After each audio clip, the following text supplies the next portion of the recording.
İnsan nasıl konuşmaya başladı, nasıl oldu da diğer canlılardan farklı olarak konuşma yeteneğini elde etti? Bilim insanları, insanın konuşmasının arkasındaki gerçeğin FOXP2 geniyle ilgili olduğunu söylüyorlar. Bu gen insanlarda dil ve konuşma yeteneklerinin gelişiminde hayati bir rol oynuyor. Peki, bu gen nasıl oldu da insana geçti ve bizi konuşabilen karmaşık bir dil sistemine sahip canlılar haline getirdi? İşte burada bilim dünyasının cevap aradığı büyük sorular devreye giriyor. FOXP2 geninin kökeni ve evrimi hakkında bilim insanları arasında birçok tartışma ve spekülasyon var.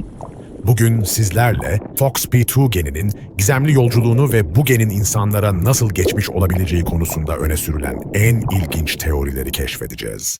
Acaba FOXP2 geni kadim zamanlardan gelen bir miras mı, yoksa tamamen farklı bir kökene mi sahip? Bilimsel araştırmaların derinliklerine inerek bu genin gerçekten nereden geldiğini ve insanın konuşma yeteneğinin ardındaki sır perdesini aralayalım. Hazır mısınız? Öyleyse başlayalım. Bir pozitif doğal seleksiyon hipotezi. Doğanın vahşi ve acımasız ortamında insan türü diğer canlılara kıyasla son derece korunmasızdı. Avcılardan kaçabilmek için keskin dişleri veya büyük pençeleri yoktu. Çevik veya hızlı da değildi. Ama insanın hayatta kalmasını sağlayan çok daha güçlü bir silahı vardı. Zekası ve sosyal bağları. İlk insanlar hayatta kalabilmek için birbirlerine bağlıydılar. Ormanda ya da açık arazide av peşindeyken en ufak bir tehlike bile bir grubun tamamını tehlikeye atabilirdi. Peki, tehlikeyi fark ettiklerinde ne yapmalıydılar? Kaçmalı mı? Savaşmalı mı? İşte burada bir grubun hayatta kalma şansını artıran en önemli unsur devreye giriyordu. Uyarı. Bir tehlike yaklaştığında bir grup üyesinin çıkardığı çığlık veya ses, diğerlerine bir şeylerin ters gittiğini anlatmaya yetebilirdi. Ancak bu tür basit uyarılar her zaman yeterli değildi. Daha etkili ve spesifik bir iletişim şekline ihtiyaç vardı.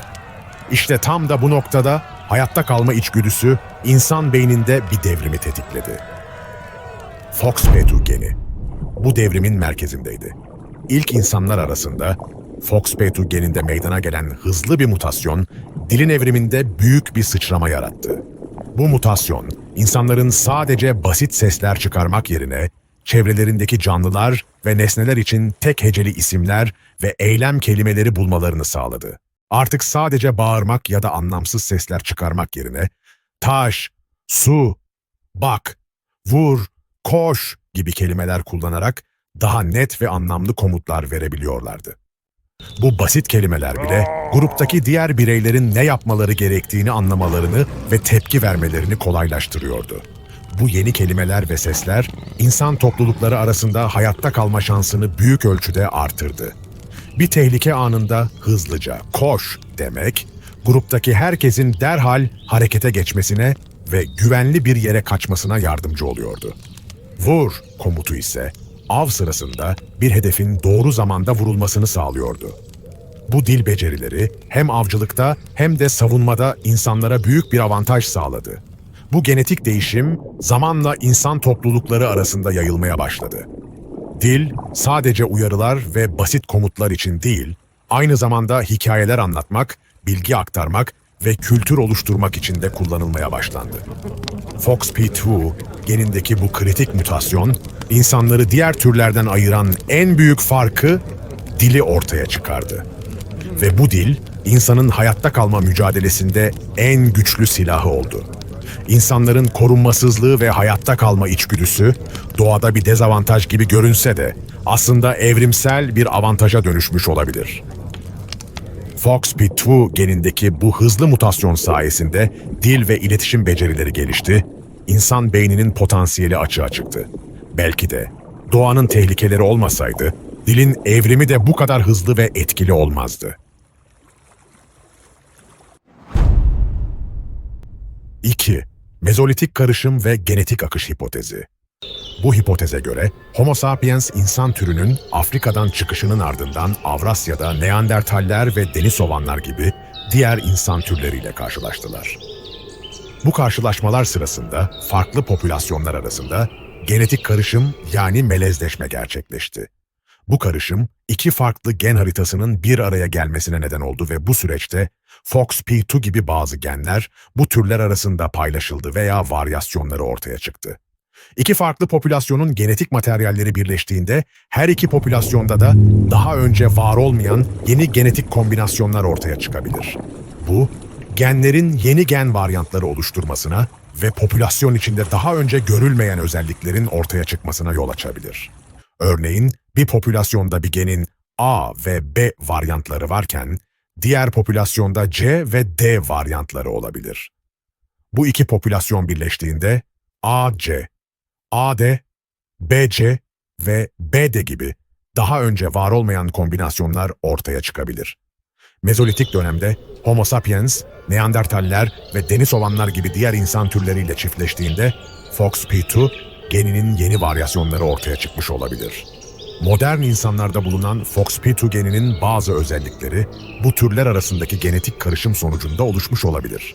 Bu durum, FOXP2 geninin evrimsel avantajlarını pekiştirerek dil ve konuşma becerilerinin gelişimini hızlandırmış olabilir. 3. Viral transfer hipotezi.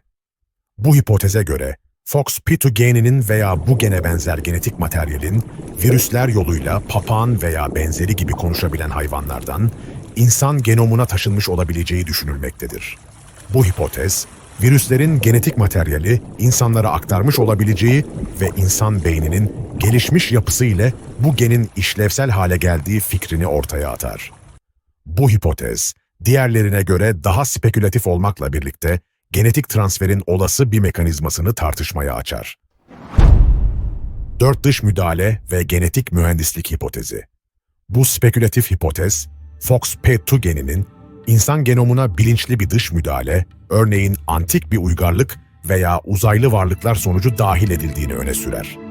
Bu hipoteze göre bir dış müdahale, insanlarda dil ve konuşma yeteneklerini geliştirmek amacıyla FOXP2 genini genetik mühendislik yoluyla değiştirmiş olabilir.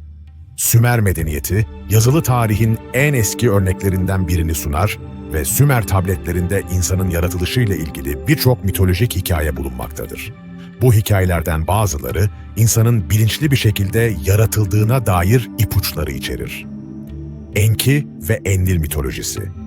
Sümer mitolojisinde, tanrılar Enki ve Enlil'in insanın yaratılışında rol oynadığı anlatılır. Bu hikayelerde, tanrıların insanları kendi işlerini yapacak köleler olarak yaratmak için genetik materyali kullandıkları öne sürülür. Enki'nin insanı yaratmak için genetik malzemeyi kullandığı ve insanın bilinç ve dil ile donatıldığına dair pasajlar, bu yaratılışın bilinçli bir genetik mühendislik müdahalesi olabileceğini düşündürür. Adapa'nın hikayesi. Bir başka Sümer hikayesi olan Adapa'nın hikayesi, insanın bilgeliğe ve bilince sahip ilk örneği olarak kabul edilir. Tanrılar tarafından yaratılan Adapa, özel bir bilgiye ve yeteneğe sahip olarak tasvir edilir. Bu hikaye, insanın bilinçli bir şekilde tasarlandığına ve genetik bir müdahale ile donatıldığına dair bir ipucu olarak görülebilir. Yaratılış efsaneleri ve mitler. Birçok kültürde tanrıların insanları bilinçli bir şekilde yarattığına dair anlatılar vardır.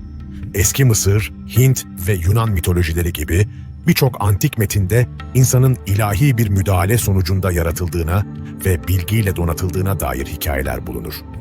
Bu hikayeler genetik mühendislik hipotezine bir temel oluşturabilir. Uzaylı kaşifler teorisi. Bazı araştırmacılar eski çağlarda dünyaya gelen dünya dışı kaşiflerin insan genetiği üzerinde deneyler yaptığını ve FOXP2 gibi genleri manipüle ederek insan dil ve konuşma yeteneklerini geliştirdiğini öne sürerler. Bu teori, antik sanat eserlerinde ve taş oymalarda görülen tanrıların ve uçan araçların tasvirlerine dayanır. FOXP2 geninin insanlara nasıl geçtiğine dair bu 4 hipotez, insan evriminin ve dil gelişiminin derinlemesine anlaşılmasına yönelik çeşitli spekülatif ve bilimsel bakış açıları sunar. Her bir hipotez, insanlık tarihinin bilinmeyenlerine dair farklı bir pencere açarken, bu teorilerin hiçbiri henüz kesin olarak kanıtlanmamıştır. Bu hipotezlerin her biri, insanlık tarihinin en büyük gizemlerinden birine, dilin ve iletişimin kökenine dair yeni sorular ortaya atar. Gelecekte yapılacak araştırmalar bu hipotezlerden birini destekleyecek mi yoksa tamamen yeni bir açıklama mı getirecek? Bunu zaman gösterecek. Ancak bir şey açık. FOXP2 geninin hikayesi, insan olmanın ne anlama geldiğine dair derin bir anlayış sunmaya devam ediyor. Videoyu sonuna kadar izlediğiniz için teşekkürler. İçeriği beğendiyseniz abone olmayı ve beğenmeyi unutmayınız.